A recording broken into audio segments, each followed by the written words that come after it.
माँ दुर्गा का छठवां रूप माँ कात्यायनी है, जो ज्वलंत स्वरूप को प्रदर्शित करती हैं। कहा जाता है कि माँ कात्यायनी की पूजा करने से शक्ति प्राप्त होती है।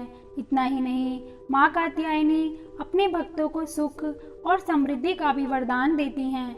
माँ कात्यायनी की तेजोमय छवि की पूजा आराधना करने से सफलता और प्रसिद्धि भी मिलती है। माँ कात्यायनी का मंत्र अत्यंत प्रभावशाली और शक्तिशाली होता है।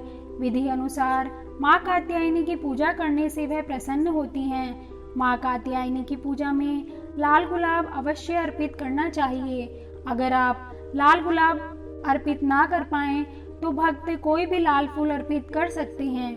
आइए माँ कात्यायनी के स्वरूप के बारे में जानते हैं। माँ कात्यायनी का स्वरूप अत्यंत चमकीला और भव्य है। इनकी 4 भुजाएं हैं। माँ कात्यायनी के दाहिनी तरफ का ऊपर वाला हाथ अभय मुद्रा में और नीचे वाला वर मुद्रा में है।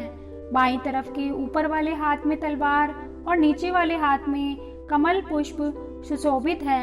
माँ कात्यायनी सिंह की सवारी करती हैं। चलिए नवरात्रि के छठे दिन की व्रत कथा शुरू करते हैं। माँ कात्यायनी की कथा। पौराणिक कथा के अनुसार महर्षि कात्यायन ने माँ आदिशक्ति की घोर तपस्या की थी। उनकी तपस्या से प्रसन्न होकर माँ ने उन्हें उनके यहाँ पुत्री रूप में जन्म लेने का वरदान दिया था। माँ का जन्म महर्षि कात्यायन के आश्रम में ही हुआ था। माँ का लालन पोषण कात्यायन ऋषि ने ही किया था। पुराणों के अनुसार जिस समय महिषासुर नाम के राक्षस का अत्याचार बहुत अधिक बढ़ गया था, उस समय त्रिदेवों के तेज से माँ की उत्पत्ति हुई थी। माँ ने ऋषि कात्यायन के यहाँ अश्विन मास के कृष्ण पक्ष की चतुर्दशी के दिन जन्म लिया था। इसके बाद ऋषि कात्यायन ने उनका 3 दिनों तक पूजन किया था।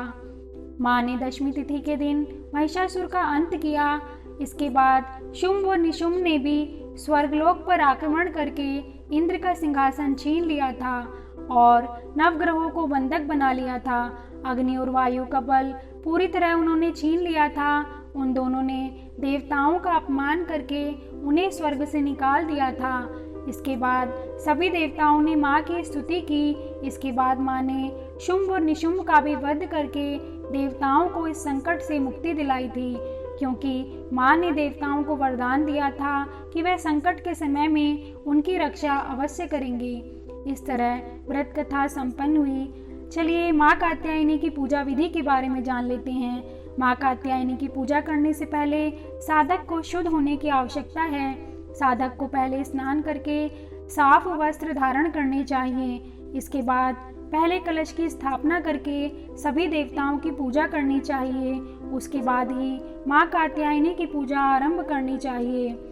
पूजा शुरू करने से पहले हाथ में फूल लेकर या देवी सर्वभूतेषु शक्ति रूपेण संस्थिता नमस्तस्यै नमस्तस्यै नमस्तस्यै नमो नमः मंत्र का जाप करते हुए फूलों को माँ के चरणों में चढ़ा देना चाहिए। इसके बाद माँ को लाल वस्त्र, 3 हल्दी की गांठ, पीले फूल, फल, नैवेद्य आदि चढ़ाएं और माँ की विधिवत पूजा करें। इसके पश्चात उनकी कथा अवश्य सुनें। अंत में माँ की आरती उतारें और फिर माँ को शहद से बने प्रसाद का भोग लगाएं, क्योंकि माँ को शहद अत्यधिक प्रिय है। भोग लगाने के बाद प्रसाद का वितरण करें। चलिए अब हम आपको माँ के मंत्रों के बारे में बता देते हैं। और माँ के मंत्र हैं या देवी सर्वभूतेषु शक्ति रूपेण संस्थिता नमस्तस्यै नमस्तस्यै नमस्तस्यै नमो नमः। इसके अलावा आप माँ के इस मंत्र का भी जाप कर सकते हैं। या देवी सर्वभूतेषु माँ कात्यायनी रूपेण संस्थिता नमस्तस्यै नमस्तस्यै नमस्तस्यै नमो नमः। और माँ कात्यायनी का बीज मंत्र है क्लीं श्रीं त्रिनेत्राय नमः। चलिए अब जानते हैं माँ कात्यायनी अपने भक्तों को वरदान और आशीर्वाद में क्या प्रदान करती हैं। माँ कात्यायनी शत्रुहंता हैं, इसलिए इनकी पूजा करने से शत्रु पराजित होते हैं और जीवन सुखमय बनता है। जबकि माँ कात्यायनी की पूजा करने से कुंवारी कन्याओं का विवाह होता है। भगवान कृष्ण को पति के रूप में पाने के लिए ब्रज की गोपियों ने कालिंदी यानी यमुना के तट पर माँ कात्यायनी की ही आराधना की थी। इसलिए माँ कात्यायनी ब्रजमंडल की अधिष्ठात्री देवी के रूप में भी जानी जाती हैं। नवरात्रि के छठे दिन भक्त का मन आग्नेय चक्र पर केंद्रित होना चाहिए। अगर भक्त खुद को पूरी तरह से माँ कात्यायनी को समर्पित कर दे तो माँ कात्यायनी उसे अपना असीम आशीर्वाद प्रदान करती हैं। साथ ही अगर भक्त पूर्ण श्रद्धा और विश्वास के साथ माँ कात्यायनी की पूजा करता है तो उसे बड़ी आसानी से धर्म, अर्थ, काम और मोक्ष की प्राप्ति होती है।